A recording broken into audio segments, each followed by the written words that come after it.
Well, in just over a week, Obamacare goes into full effect, and there are plenty of last-minute shoppers still trying to log onto the website and get covered. Chief White House correspondent Ed Henry on Obamacare deadline day. Take two.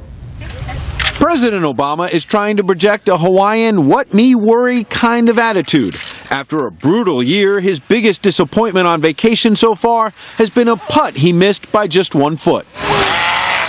That casual approach continued on healthcare deadline day, as the biggest part of his schedule was a morning workout followed by more golf, leaving it to his staff to sweat out the details of web signups. There probably will be glitches. There have been glitches before, and there probably will be glitches moving forward.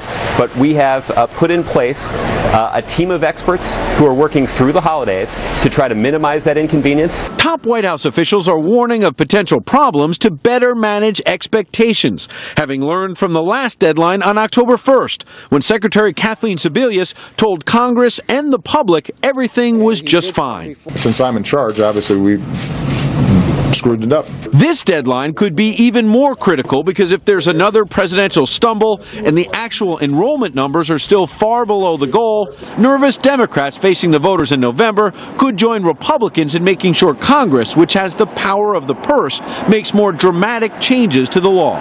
We need to do things to improve health care in our country. The Affordable Care Act is not the way to do it, but for us to determine where to go from here, one would think, particularly when they're spending taxpayer dollars, that Congress would have something to say about it. Today's deadline to get signed up in time for coverage January 1st was supposed to be yesterday, but got moved back 24 hours to accommodate a crush of last-minute entries. Yesterday was a record day for healthcare.gov, which got 2 million hits, though those numbers still do not tell us how many of those visitors have actually gotten insurance.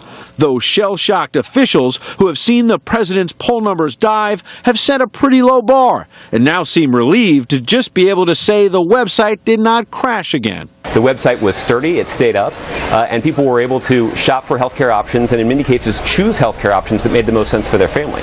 Now, the call centers are still open right now to deal with people racing to finish those applications, but the deadline is midnight Eastern time, so our viewers from Chicago to LA, Honolulu, and beyond don't have any extra time. Shannon?